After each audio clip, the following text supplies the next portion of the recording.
Hi guys, welcome to Hardware Info channel. Today I have NUBIA Red Magic 8S Pro and I want to show you how to clear up cache and data from this device.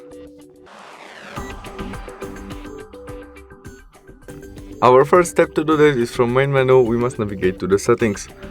In it we look for apps selection right there, and there we click on see all apps. Now we must look for application which we want to clear.